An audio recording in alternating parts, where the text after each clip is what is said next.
Hello friends, welcome back to my channel. আমরা ডাব্লিউপি-কে target করে যে টেক্সট বুক থেকে যে লাইভ চ্যাপ্টার ওয়াইজ ম্যাথগুলো সলভ করছিলাম, তো আজকের ক্লাসটা হচ্ছে 5 নম্বর ক্লাস। অলরেডি 4টা ক্লাস হয়ে গেছে, যারা যারা দেখোনি প্লে লিস্ট করা আছে, সেখান থেকে তোমরা একবার দেখে নেবে। চলো আজকের ক্লাসটা শুরু করি। ফার্স্ট কোশ্চেন, √2x-এর 5% সমান 0.01 হলে x সমান কত? তাহলে √2x এর, তাহলে √2x এটা যেটা আছে সেটাই লিখলাম। এর মানে কি? এর মানে হচ্ছে গুণ চিহ্ন। 5% পার্সেন্ট উঠে কি হয়? তলায় 100 হয়। এটা ইকুয়াল টু কি? এটা ইকুয়াল টু 1 লিখলাম। এবার দশমিকের পর দুটো সংখ্যা, তাহলে 1-এর পর দুটো শূন্য দিয়ে আমরা ভাগ করব। তাহলে এদিকে এই 100 তো কাটাই গেল। তাহলে এদিকে √2x এটা ইকুয়াল টু কত হবে? এই 5টা এদিকে তলায় চলে আসবে, তাহলে 1/5 হলো। স্কোয়ার উঠে, সরি, রুট উঠে স্কোয়ার হবে, কারণ স্কোয়ার উঠে একদিকে যদি রুট হয় তাহলে এদিকে আমরা রুট উঠে একদিকে স্কোয়ার করলাম। তাহলে 2x এটা ইকুয়াল টু কত হবে? তাহলে 2x এটা ইকুয়াল টু হচ্ছে 1/25। ঠিক আছে, 1/25। 2-এর সাথে গুণ হয়ে আছে, সমানের এদিকে গেলে ভাগ হয়ে যাবে, তাহলে এদিকে হচ্ছে 1/50। তাহলে 1/50 এটাকে যদি তুমি ভাগ করতে চাও, তো এক কাজ করো, এখানে এটাকে 2 দিয়ে গুণ করো, ওপরে এটাকে 2 দিয়ে গুণ করো। তাহলে এদিকে ওপরে কত হচ্ছে 2, তলায় হচ্ছে কত 100। তাহলে এদিকে 100 যখন হচ্ছে, নিচে দুটো শূন্য আছে, ওপরে 2 ঘর আগে দশমিক চলে যাবে, তাহলে 0.02, এইটাই আমাদের কিন্তু কারেক্ট অ্যান্সার। স্রোতের অনুকূলে স্রোতের প্রতিকূলে একটি নৌকার বেগ যথাক্রমে 12 কিলোমিটার প্রতি ঘন্টা এবং 8 কিলোমিটার প্রতি ঘন্টা। স্থির জলে 24 কিমি যেতে নৌকাটি কত সময় নেবে? তাহলে অনুকূলে গতিবেগ বলা আছে 12 কিলোমিটার প্রতি ঘন্টা, আর প্রতিকূলে যে গতিবেগ সেটা কত বলা আছে? 8 কিলোমিটার প্রতি ঘন্টা। তাহলে এখান থেকে নৌকার মানে কত, 24 কিমি যেতে কত সময় নেবে? তাহলে নৌকার গতিবেগটা আমাদের আগে বের করতে হবে। তাহলে বোট স্পিড ইকুয়াল টু কি? অনুকূল প্লাস প্রতিকূল বাই 2। তাহলে 12 + 8 20, 20/2 মানে হচ্ছে 10 কিলোমিটার প্রতি ঘন্টা। এটা কি? বোটের স্পিড। এবার এখানে আমাদের টাইম চেয়েছে এই 24 কিলোমিটার যেতে, তাহলে টাইম ইকুয়াল টু কি? টাইম ইকুয়াল টু হচ্ছে দূরত্ব বাই গতিবেগ। তাহলে দূরত্ব হচ্ছে কত? 24 কিলোমিটার, তাকে যেতে হবে। গতিবেগ কত? 10 কিলোমিটার প্রতি ঘন্টা গতিবেগে। তাহলে এটাকে নিচে একটা শূন্য, তাহলে উপরে 1 ঘর আগে দশমিক, অর্থাৎ 2.4 ঘন্টা কিন্তু টাইম লাগবে, অপশান 2। কোনো দ্রব্যের বিক্রয় মূল্য 616 টাকা হলে 12% লাভ হয়। দ্রব্যটি 462 টাকায় বিক্রয় করলে কত টাকা ক্ষতি হবে? তাহলে 616 টাকায় বিক্রি করে তার 12% লাভ হচ্ছে, তাহলে সে কিনেছিল কত টাকায় সেটা আমরা বের করব। তাহলে ধরলাম ক্রয় মূল্য, ধরলাম 100 টাকায় সে কিনেছিল। এবার 12% লাভ করেছে, অর্থাৎ বিক্রি করেছে কত টাকায়? নিশ্চয়ই 112 টাকায় বিক্রি করেছে, কিন্তু এখানে বলা আছে 616 টাকায় বিক্রি করেছে। তাহলে 112 ইউনিটের ভ্যালু কত? 616। তাহলে 1 ইউনিটের ভ্যালু কত আর 100 ইউনিটের ভ্যালু কত সেটা বের করো। তাহলে তলায় হচ্ছে 112 ইন্টু হচ্ছে এই 100 ইউনিটের ভ্যালু আমরা একেবারে বের করে নিচ্ছি, তাহলে এদিকে হচ্ছে গণিত 100। তাহলে এদিকে আমাদের 4 দিয়ে কাটা দাও, 4 দিয়ে 4 দুগুণে 8, 4 8 32, 4 দিয়ে কাটো 4 25 100। ঠিক আছে, 4 দিয়ে কাটো 4 7 28, 4 দিয়ে কাটো 4 15 60, 4 4 16, আবার 7 দিয়ে কাটো 7 দুগুণে 14, 7 দুগুণে 14, তাহলে 22 গণিত 50। মানে এটাকে এক কাজ করো, 22টাকে ভাঙো, 2 গণিত 11। ঠিক আছে, তাহলে 25 দুগুণে 50, 5 11 55, অর্থাৎ 550 টাকা। তাহলে 100 ইউনিটের ভ্যালু কত পেলাম? 550 টাকা। এটা কি? আমরা ক্রয় মূল্য পেয়ে গেলাম, সিপি। এবার কিনেছে এত টাকায়, বিক্রি করেছে 462 টাকায়। তাহলে 462 টাকায় কি করেছে? বিক্রি করেছে। তাহলে তার ক্ষতি কত হবে? এখানে পার্সেন্টেজ ক্ষতি কিন্তু বলেনি, সিম্পল শুধু ক্ষতি চেয়েছে। তাহলে এদিকে হচ্ছে 8 এ 70, 38, এদিকে হচ্ছে 88। ঠিক আছে, 88, এটা হয়ে যাবে সঠিক অ্যান্সার। কিংবা একটা এখানে শূন্য আছে, এখানে 2 আছে, মানে মাইনাস করলে তো 8 হবে। এককের ঘরের অঙ্ক একটাতেই 8 আছে, অপশান 4 কারেক্ট অ্যান্সার। 1728-এর সাথে ক্ষুদ্রতম কোন সংখ্যায় যোগ করলে যোগফলটি একটি পূর্ণবর্গ সংখ্যা হবে? তাহলে 1728-এর সাথে কোন ক্ষুদ্রতম সংখ্যা যোগ করতে হবে? তাহলে 1728কে পূর্ণবর্গ সংখ্যা করো, যেভাবে করো, এইভাবে যে 4-এর স্কোয়ার, এইভাবে প্রথমে করো 16, তারপরে 1 ভাগশেষ 2 8, এবার 4-এর ডবল কত হলো? 8 হলো। এবার 8-এর পাশে এমন সংখ্যা রাখবো যেন এই 128-এর থেকে এক ঘর বড় হয়। যেমন 8-এর পাশে যদি আমরা 4 রাখি তাহলে কত হবে, 4 4 16, 6 4 8 32 আর 1 হচ্ছে 33, অনেকটা বড় হয়ে যাচ্ছে। তাহলে 8-এর পাশে যদি আমরা 3 রাখি তাহলে এদিকে 3 3 9, 3 8 24, 249, এটাও অনেকটা বড় হয়ে যাচ্ছে। তাহলে 8-এর পাশে যদি 2 রাখি তাহলে 2 দুগুণে 4, 8 দুগুণে 16, 164। এটা হলো এই 128-এর থেকে এক ঘর বড়। তাহলে এখানে এটার সাথে কত যোগ করতে হবে যেন 164 হয়। ঠিক আছে, তাহলে 164 থেকে এই 128টাকে মাইনাস করো, তাহলে কত হবে, 8 6 14, 2 1 3, 36। ঠিক আছে, তাহলে এদিকে আমাদের এটাকে যদি এই 1728-এর সাথে আর যদি আমরা 36 যোগ করতাম তবে এখানে 128-এর জায়গায় কত আসতো, 164 আসতো, যেটা আমাদের এখানে 2 অর্থাৎ 42-এর স্কোয়ার দিয়ে আমাদের কিন্তু ভাগ চলে যেত। ঠিক আছে, এক্সট্রা আমাদের আর কিন্তু 36 যোগ করতে হবে। পিতার বয়স তার 2 পুত্রের বয়সের যোগফলের 3 গুণ। 20 বছর পরে পিতার বয়স 2 পুত্রের বয়সের যোগফলের সমান হবে। পিতার বর্তমান বয়স কত? তাহলে একটা ফাদার আর অনুপাত সন লিখলাম। এবার তার পুত্রের দুটো পুত্রের বয়সের যোগফল আমরা এক্স ধরলাম।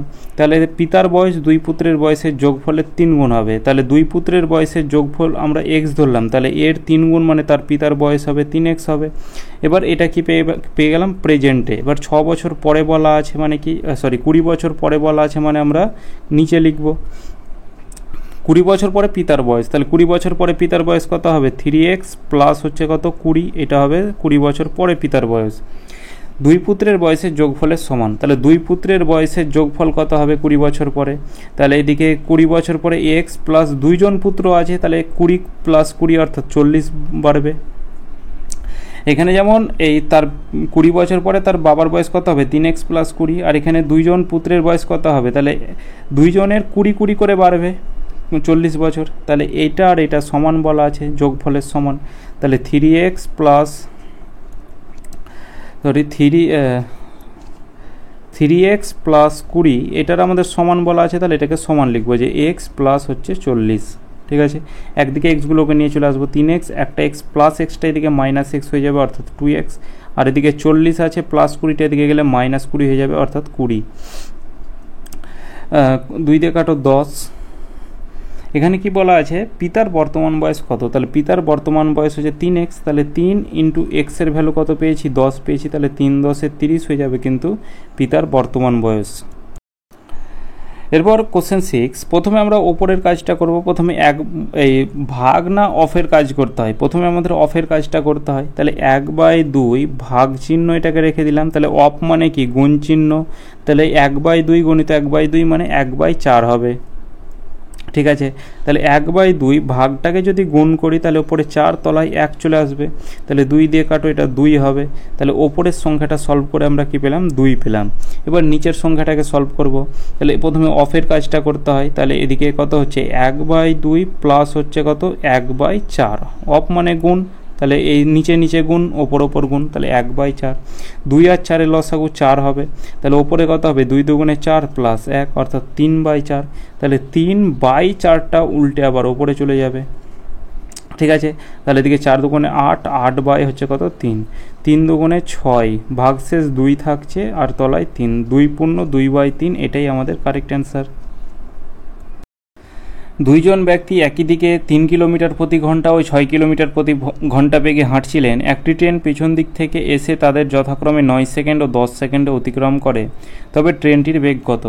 তাহলে প্রথম জন 3 কিলোমিটার প্রতি ঘন্টা, এই প্রথম জনের গতিবেগটা এই মিটার প্রতি সেকেন্ডে নিয়ে আসি, তাহলে 5/18 দিয়ে গুণ করলাম। ঠিক আছে, দ্বিতীয় জনের কি, এটাও 6 কিলোমিটার প্রতি ঘন্টা আছে আর এটা 5/18 দিয়ে গুণ করলাম, এটা মিটার প্রতি সেকেন্ড হয়ে গেল। ঠিক আছে, তাহলে এদিকে 3 6 আর এদিকে 3 6 18।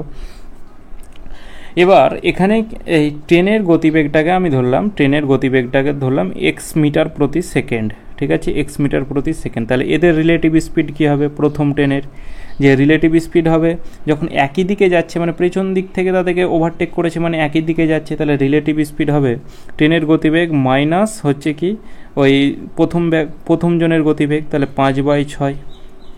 ঠিক আছে, দ্বিতীয় জনের যে রিলেটিভ স্পিড কী হবে, তাহলে একই রকমভাবে x মাইনাস 5/3, এটা আমরা কি পেলাম, রিলেটিভ স্পিড পেলাম যে এত মিটার প্রতি সেকেন্ড। ঠিক আছে, দুজনের রিলেটিভ স্পিড। এবার দুজনের টাইম বলা আছে, একটা এত সেকেন্ড, এটা এত সেকেন্ড। তাহলে এখানে স্পিড পেলাম, টাইম বলা আছে, তাহলে আমরা ডিস্টেন্স বের করতে পারবো। তাহলে ডিস্টেন্স ইকুয়াল টু কি স্পিড ইন্টু টাইম। তাহলে স্পিড কত আছে, এক্স মাইনাস 5/6। এটাকে একবারে যদি সলভ করি তাহলে এদিকে হবে কত, 6, ওপরে 6x মাইনাস 5, এটা হচ্ছে আমাদের স্পিড। আর টাইম কত, টাইম হচ্ছে 9 সেকেন্ড অতিক্রম করছে। আর এর ডিস্টেন্সটা কত হবে, তাহলে x মাইনাস 5 মানে কত, 3x মাইনাস 5, 3x মাইনাস 5। এবারে টাইমটা হচ্ছে 10 সেকেন্ড, তাহলে ইন্টু 10। ঠিক আছে, এবার এটাও হচ্ছে ডিস্টেন্স, এটাও ডিস্টেন্স, তাহলে এটা আমাদের ইকুয়াল হবে। তাহলে ইকুয়াল যদি হয় তাহলে ওপরে যদি গুণ করো তাহলে এদিকে কত হবে, 6 9 54, মানে 6x এর সাথে 9 গুণ করলে কত হবে, 6 9 54x মাইনাস 5 9 45, তলায় হচ্ছে কত, 6। এটা ইকুয়াল টু কত, 3 10 30x মাইনাস 5 10 50, তলায় হচ্ছে 3। 3 দিয়ে কাটো, 3 দুগুণে 6, কোনাকুনি গুণ করো। তাহলে এদিকে তো আমাদের 54x মাইনাস 45, এটা আমাদের থাকছেই। তাহলে দুইটা এদিকে গুণ করলে হবে 60x মাইনাস হচ্ছে কত, 100। এক্সগুলোকে একদিকে নিয়ে চলে এসো, তাহলে 60x আছে, এই 54টাকে এই দিকে নিয়ে এসো, তাহলে 60x থেকে 54x বাদ দিলে কত হবে, 6x। মাইনাস 45 আছে, তাহলে এদিকে আমাদের মাইনাস 100টা এদিকে প্লাস 100 হয়ে যাবে, তাহলে মাইনাস 45 তো আছেই, আর এদিকে হবে প্লাস 100।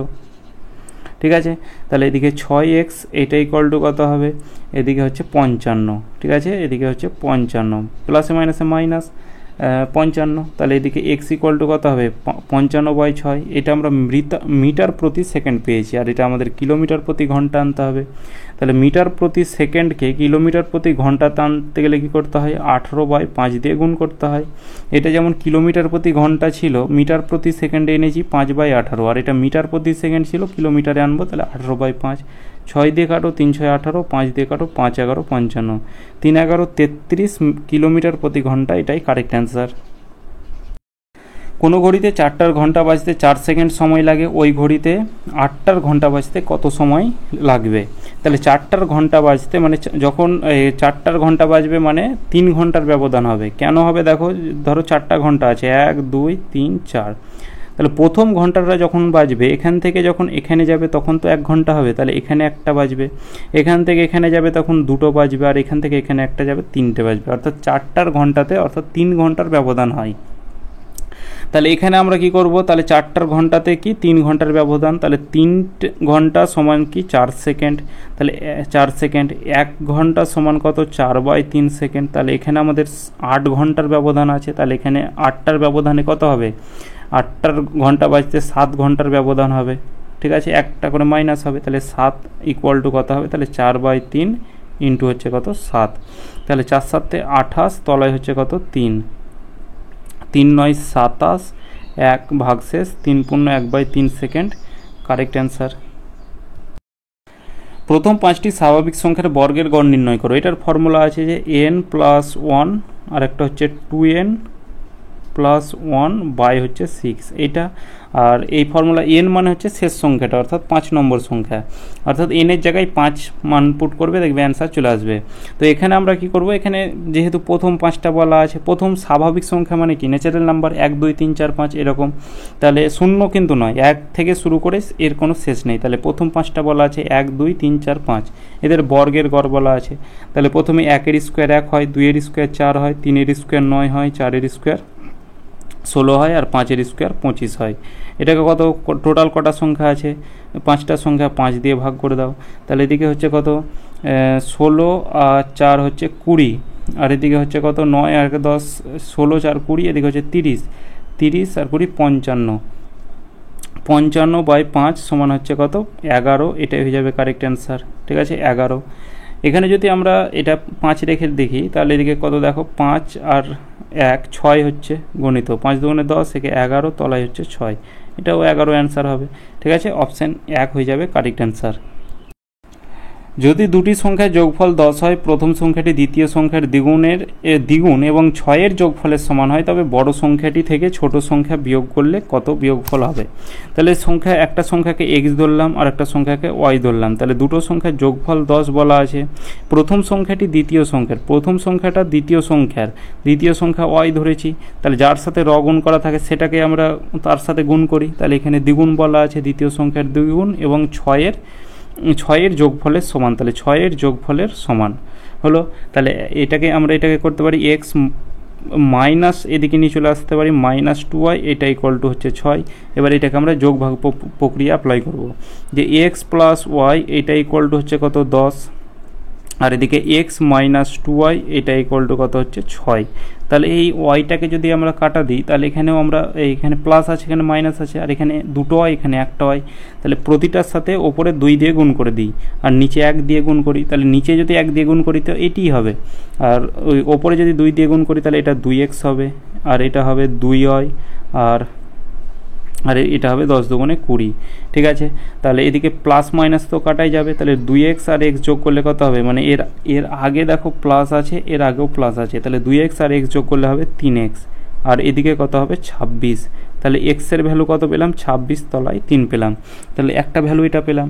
y এর ভ্যালুটা বের করো, তাহলে x plus Y equal to 10, তাহলে x plus Y equal to হচ্ছে কত 10, তাহলে x এর ভ্যালু কত পেলাম 26 তলায় 3, তাহলে 26 তলায় হচ্ছে 3 প্লাস ওয়াই এটা ইকুয়াল টু হচ্ছে 10, তাহলে প্লাস এদিকে মাইনাস 26 তলায় 3 হয়ে যাবে, তাহলে এদিকে কত 3 10 30, 30 থেকে 26 মাইনাস করলে কত হবে 4/3, তাহলে y এর ভ্যালু পেয়ে গেলাম 4/3। এবার বলা আছে একটা সংখ্যা পেয়ে গেলাম এটা, আর একটা সংখ্যা পেয়ে গেলাম এটা। বলা আছে বড় সংখ্যা থেকে ছোট সংখ্যাটা বিয়োগ করলে বিয়োগফল কত হবে। তাহলে বড় সংখ্যা কত আছে, বড় সংখ্যা আছে আমাদের হচ্ছে 26/3, 26/3 এটা হচ্ছে বড় সংখ্যা। ছোট সংখ্যা কত 4/3, এটাকে বিয়োগ করলে কত হবে, তাহলে 3 হয়ে যাবে লসাগু, তাহলে 26 থেকে 4 মাইনাস করলে কত হবে 22, তাহলে এদিকে কত 3 7 21, 1 ভাগ শেষ থাকছে তলায় 3, 7 পূর্ণ 1/3। 4 অঙ্কের ক্ষুদ্রতম পূর্ণবর্গ সংখ্যা কত, 4000 কারো পূর্ণবর্গ সংখ্যা নয়, 1000 কারো পূর্ণবর্গ সংখ্যা নয়, 1050 কারো পূর্ণবর্গ সংখ্যা নয়, অর্থাৎ 1024, এটাই হয়ে যাবে আমাদের কারেক্ট অ্যান্সার। এটাকে তোমরা সলভ করতে পারো এইভাবে, যে 1024 যে 3 তিরিক্ষে 9, 9 1 2 4, 3-এর ডবল কত 6, তাহলে এদিকে হচ্ছে কত, এখানে 2 দিয়ে গুণ করলে 124 মিলে যাবে, তাহলে এদিকে হচ্ছে 32-এর স্কোয়ার কত হচ্ছে 1024। রাজধানী এক্সপ্রেস ও পূর্ব এক্সপ্রেসের গতিবেগের অনুপাত 4:3। পূর্ব এক্সপ্রেস 4 ঘন্টায় 72 কিলোমিটার পথ যায়, তবে 3 ঘন্টায় রাজধানী এক্সপ্রেস কতটা পথ যাবে। তাহলে এখানে একটা রাজধানী এক্সপ্রেস আছে আর একটা হচ্ছে পূর্ব এক্সপ্রেস, তাদের গতিবেগের যে রেশিও সেটা বলা আছে কত 4:3 বলা আছে। আর এদিকে পূর্ব এক্সপ্রেস কি বলা আছে, এত ঘন্টায় এত কিলোমিটার যায়। তাহলে এখান থেকে পূর্ব এক্সপ্রেসের গতিবেগটা বের করতে পারবো।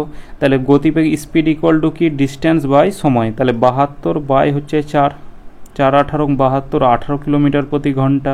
এটা কি 18 কিলোমিটার প্রতি ঘন্টা, এটা হচ্ছে পূর্ব এক্সপ্রেসের কি গতিবেগ। কিন্তু এখানে বলা আছে 3 ইউনিট গতিবেগ, তাহলে 3 ইউনিট ইকুয়াল টু হচ্ছে 18, 1 ইউনিট ইকুয়াল টু কত, 1 ইউনিট 6। তাহলে এখানে রাজধানী এক্সপ্রেসের গতিবেগ কত হবে, তাহলে 1 ইউনিটের ভ্যালু 6 হলে তাহলে 4 ইউনিটের ভ্যালু কত হবে, 4 6 24 কিলোমিটার প্রতি ঘন্টা। এটা হচ্ছে রাজধানী এক্সপ্রেসের গতিবেগ। এবার এখানে কি বলা আছে, রাজধানী এক্সপ্রেসটা 3 ঘন্টায় কত কিলোমিটার পথ যাবে। তাহলে এখানে এই রাজধানী এক্সপ্রেসের ডিস্টেন্সটা চেয়েছে, ডিস্টেন্স ইকুয়াল টু কি, স্পিড ইন্টু টাইম। স্পিড রাজধানী এক্সপ্রেসের স্পিড কত 24 কিলোমিটার প্রতি ঘন্টা। টাইম কত দূর যাবে, কত ঘন্টায় যাবে, 3 ঘন্টায়। এটাকে গুণ করো, 3 4 3 20 60 3 24 এবং 72, অপশন সি সঠিক অ্যান্সার। কোশ্চেন 13, বৃহত্তম রাশিটা কোনটা। প্রথমে 5/9 আছে, এটাকে লিখলাম। তারপরে কত, ওপরে 23, তলায় আমরা দশমিক উঠিয়ে 100 লিখলাম, হলো। এদিকে রুট বাইরে বেরিয়ে এসে 5 হবে, আর এইদিকে হবে 7, 5-এর স্কোয়ার 25, 7-এর স্কোয়ার 49, আর এদিকে কত 8-এর স্কোয়ার 64, মানে কি 0.8 অর্থাৎ 0.64 হবে। ঠিক আছে, 0.64। তাহলে এখানে 64টাকে উঠিয়ে তলায় আমরা 100 দিয়ে ভাগ করলাম, তাহলে এই দশমিকটা উঠে গেল। 4 দিয়ে 4 × 64, 4 দিয়ে কাটা দিলে 4 × 25 = 100, বা এখানে 64 তলায় 100ই রেখে দাও। তাহলে 100-র সাথে গুণ করতে সুবিধা হবে। ঠিক আছে, তাহলে এদিকে হলো 64, তলায় হচ্ছে কত 100। এবার এটার মধ্যে বৃহত্তম সংখ্যা কোনটা? তাহলে এখানে 23/100 আর 64/100 এই দুটোর মধ্যে তলায় যখন হর একই আছে 100 100, তাহলে এখানে আমাদের বৃহত্তম সংখ্যা কোনটা হবে? অবভিয়াসলি এইটা হবে 64/100। তাহলে এইটা আমাদের ক্ষুদ্রতম, এটা নিব না। এবার এই দুটোর সাথে এবার একটু তুলনা করব যে 5/9-এর সাথে 5/7 কোনটা বৃহত্তম। আমরা বৃহত্তমটাকে শুধু নেব, কোনাকুনি গুণ করব। তাহলে 5×9 45 আর এদিকে 5×7 35। তাহলে এখানে বৃহত্তম সংখ্যা কোনটা? 45 বৃহত্তম সংখ্যা, অর্থাৎ 5/7টা হচ্ছে বৃহত্তম। তাহলে এইটা আর নেব না। এবার এই দুটোর সাথে তুলনা করব, মানে এটা বৃহত্তম পেয়েছি, এটা বৃহত্তম পেয়েছি। এবার এই কোনাকুনি একটু গুণ করব আর এই কোনাকুনি গুণ করব। তাহলে 5-এর সাথে 100 গুণ করলে 500 হবে, আর এদিকে 4×7 28-এর 8 হাতে থাকলো 2, 6×7 42 আর 2 হচ্ছে 44। তাহলে এখানে বৃহত্তম সংখ্যা হচ্ছে 5/7, মানে 500টা বৃহত্তম। অর্থাৎ 5/7, 5/7 কিসে আছে? মানে √25/49। এটা থেকেই তো আমরা 5/7টা পেয়েছি। তাহলে অপশন 2 এটাই হচ্ছে বৃহত্তম রাশি। এবার এখানে a ইকুয়াল টু এটা বলা আছে, b ইকুয়াল টু, এবার এখানে কি বলা আছে? ab সমান না ac সমান? প্রথমে a এর মানটা বের করি। a সমান কত? প্রথমে 3/4 আছে আর একটা হচ্ছে 5/6 ভাগ চিহ্ন। তাহলে 3/4 ভাগটাকে যদি গুণ করি তাহলে 5/6, এটা কি হবে? 6/5 হবে। ঠিক আছে, 6/5 হবে। 2 দিয়ে কাটো 2, 2 দিয়ে কাটো 3। তাহলে ওপরে কত হচ্ছে? 3 3 9, তলায় হচ্ছে 10। তাহলে 9/10 এর ভ্যালু পেলাম। বি এর ভ্যালুটা বের করি। বি এর ভ্যালুটা কি আছে? প্রথমে এটাকে আমরা সলভ করব। তাহলে 4 আর 5 ব্র্যাকেটে আছে, তাহলে এখানে 4/5 এটাকে লিখব। ভাগ চিহ্ন আছে, ভাগটাকে যদি গুণ করি তাহলে এদিকে হবে 1/6। ঠিক আছে, তাহলে 2 দিয়ে কাটো 2, 2 দিয়ে কাটো 3। তাহলে ওপরে 2, তলায় হচ্ছে 15। তার আগে কত আছে? তার আগে আমাদের 3 ভাগ চিহ্ন আছে, তাহলে 3 ভাগ চিহ্ন। তাহলে 3 ভাগটাকে গুণ করলে ওপরে 15 হয়ে যাবে, তলায় 2 হবে। তাহলে 3 15 45/2। তাহলে 45/2 এটা হচ্ছে বি এর ভ্যালু। এবার সি এর ভ্যালুটা বের করতে হবে। এবার সি এর ভ্যালুটা প্রথমে আমরা ব্র্যাকেটের এই কাজটা করব। তাহলে 3 ভাগ চিহ্ন 4/5। এবার ভাগটাকে যখন গুণ করব তখন কি হবে? 3 × 5/4। ঠিক আছে, 15/4। এবার তারপরে ভাগ চিহ্ন 6 আছে, তাহলে ভাগ চিহ্ন 6। একই রকমভাবে তাহলে 15/4 ভাগটাকে যদি গুণ করি তাহলে এখানে কিছু নেই, মানে তলায় 1 আছে, তাহলে এদিকে 1/6 হয়ে যাবে। তাহলে 3 দিয়ে কাটো 2, 3 দিয়ে কাটো 3 5 15, 5/8। তাহলে সি এর ভ্যালু কত? 5/8 হচ্ছে। এবার ডি এর ভ্যালুটা বের করতে হবে। তাহলে এখানে এই 3 ভাগ চিহ্ন 4 গণিত কত? 5/6। ভাগটাকে আমরা ভাগ হিসেবে লিখলাম। 2 দিয়ে কাটো 2, 2 দিয়ে কাটো 3। তাহলে ওপরে কত হচ্ছে? তাহলে এদিকে হচ্ছে 3, ভাগটাকে গুণ করি তাহলে ওপরে 3, তলায় 5 দুগুণে 10। তাহলে এদিকে হচ্ছে কত? 3 3 9, তলায় হচ্ছে 10। তাহলে একটা, এবার কি বলা আছে? কোনটা সমান? তাহলে এখানে প্রথম সংখ্যাটা দেখো 9/10 পেয়েছি, আর এই সংখ্যাটা আমরা কিন্তু 9/10 পেয়েছি। তাহলে এ আর ডি কিন্তু সমান হবে। কোন অপশানে আছে? অপশান 3 সঠিক অ্যান্সার। কিছু পরিমাণ টাকা তার 1/7 বৃদ্ধি পেয়ে 40 টাকা হলে মূল টাকার অঙ্ক কত? তাহলে নিচেরটা সবসময় মূল টাকা হয়। 7 টাকা যদি ছিল, 1 টাকা বৃদ্ধি পেয়ে সে ক টাকা হয়েছে? 8 টাকা হয়েছে। কিন্তু এখানে বলা আছে না 40 টাকা হয়েছে। তাহলে 8 ইউনিটের ভ্যালু কত? 8 ইউনিটের ভ্যালু 40। তাহলে অরিজিনাল মূল টাকা হচ্ছে আমাদের 7 ইউনিট। তাহলে 7 ইউনিটের ভ্যালু কত? তাহলে 8-এর কত গুণ? এটা 5 গুণ। তাহলে এটা 7-এর কত গুণ হবে? 5×7 35, অর্থাৎ 35 টাকা হবে সঠিক অ্যান্সার। এটাই হচ্ছে মূল টাকা। সরল সুদের হারে কোনো মূলধন 20 বছরে 3 গুণ হয়, একই সুদের হারে কত বছরে ওই মূলধন দ্বিগুণ হবে? তাহলে 20 বছরে 3 গুণ হচ্ছে কোনো টাকা, ঠিক আছে, কোনো মূলধন। তাহলে মূলধনটা যদি পি হয় সেটা 3 গুণ হয়ে যাচ্ছে 3p। এটা হয়ে গেল আমাদের অ্যামাউন্ট। তাহলে এখান থেকে আমরা রেট বের করতে পারবো, কারণ একই সুদের হারে বলা আছে। তাহলে প্রথমে আগে রেটটা বের করতে হবে।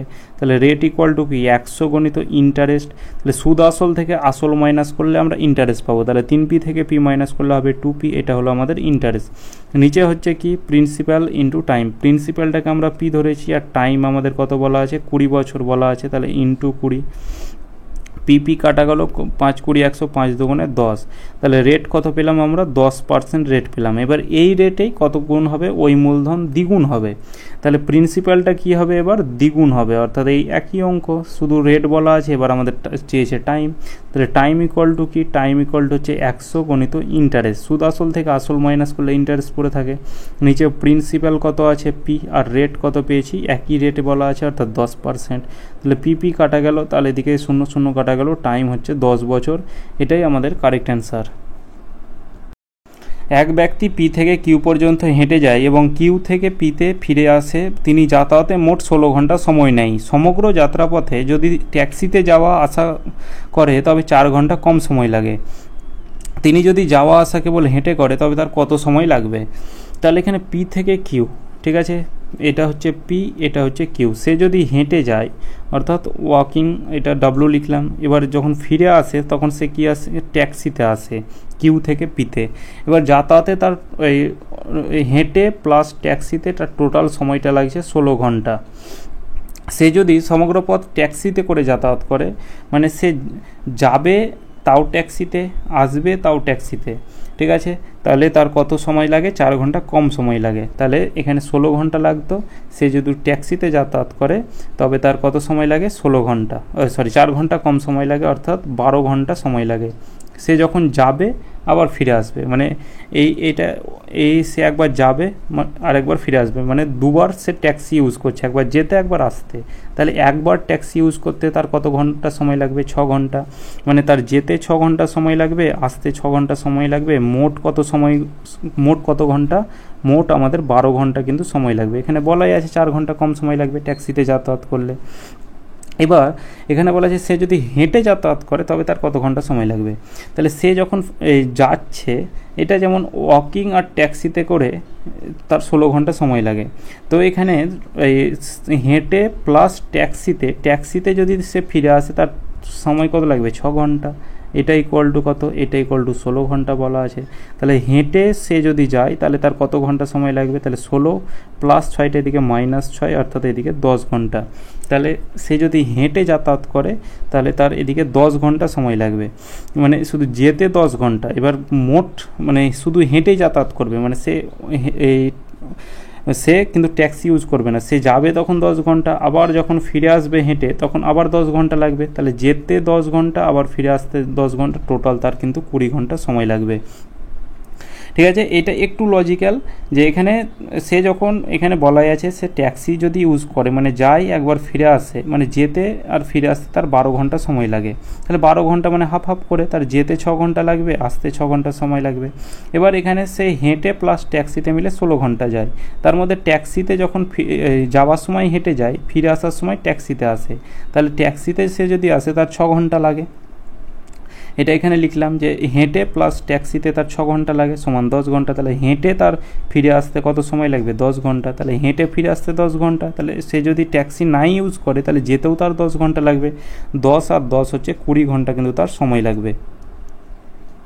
2 টু দি পাওয়ার 10 মাইনাস 1 কোন সংখ্যাটির দ্বারা বিভাজ্য? তাহলে পাওয়ারে যেটা 10 আছে সেটাকে 4 দিয়ে ভাগ করতে হয়, ভাগ করে যে ভাগশেষটা থাকে সেটা লিখতে হয়। তাহলে 4 দুগুণে 8, ভাগশেষ 2 আছে, তাহলে এখানে 2 টু দি পাওয়ার 2 মাইনাস 1, 2 এর স্কোয়ার কত 4, 4 মাইনাস 1 সমান কত 3। এই 3 সংখ্যাটা কোন সংখ্যা দ্বারা ভাগ যায়, 3 দ্বারা বিভাজ্য। কোনো ঘনকের প্রতিটি বাহু যদি 10% করে কমানো হয় তার পৃষ্ঠতলের ক্ষেত্রফল কত শতাংশ কমবে? এটা x plus Y plus XY by 100, এই ফর্মুলাতে অ্যান্সার হয়ে যাবে, ঠিক আছে। এইটা তারপর বর্গক্ষেত্র, আয়তক্ষেত্র, এগুলো সব x প্লাস ওয়াই এই ফর্মুলাতেই হয়ে যায়। তাহলে প্রথমে 10% করে কমানো আছে, দুটোই আছে এখানে, -10 -10। এখানে প্রতিটি বাহুই যেহেতু বলা আছে, মানে এখানে এক্স ওয়াই আলাদা আলাদা নয়, এই 10টাই প্লাস মাইনাসে মাইনাসে প্লাস হবে। তাহলে 10 গুণিত 10 তলায় হচ্ছে কত 100, মাইনাসে মাইনাসে প্লাস অর্থাৎ -20, প্লাস হচ্ছে কত, এই 0 0 তো কেটে 1 পড়ে থাকবে, প্লাসে মাইনাসে মাইনাস অর্থাৎ 19। তাহলে কত শতাংশ কমবে, এখানে মাইনাসে এসেছে মানে কি 19% কমবে। যদি দিনে 16 ঘন্টা করে কাজ করে 12 জন লোক এত টাকা রোজগার করে, তবে দৈনিক 12 ঘন্টা করে 12 জন লোক সপ্তাহে কত টাকা রোজগার করবে। তাহলে এমন্ডিয়নের ফর্মুলা যে 12 জন লোক 16 ঘন্টা করে, এবার এই টাকা ইনকাম করা, এটা কী করে ইনকাম হয়? কাজ করে, আর কাজটা আমাদের তলায় লিখতে হয়। তাহলে 33,600 টাকা। এটা সমান কি 18 জন লোক 12 ঘন্টা করে কত টাকা ইনকাম করবে? ধরলাম এক্স টাকা ইনকাম করবে। তাহলে এটাকে কাটাকুটি করতে হবে। তাহলে এইদিকে 12, এই 12 তো কাটাই গেল, 2 দিয়ে কাটো, 8 দুগুণে 16, 2 দিয়ে কাটো, 9 দুগুণে 18, 8 দিয়ে কাটো, 4 8 32, 1 8 দুগুণে 16, এদিকে 4200। তাহলে এক্স ইকুয়াল টু কত হবে? তাহলে 9-এর সাথে 4200 গুণ করতে হবে। তাহলে 0 0, 9 দুগুণে 18, 8 হাতে থাকলো 1, 4 9 36, আর 1 হচ্ছে 37,800 টাকা। তাহলে 37,800 টাকা ইনকাম করবে। তো এটাই 20টা টাইপের 20টা কোশ্চেন ছিল। তো আজকের ক্লাসটা এতদূর পর্যন্ত। ক্লাসটা কেমন লাগলো অবশ্যই কমেন্ট করে জানাবে। চলো দেখা হচ্ছে নেক্সট ক্লাসে।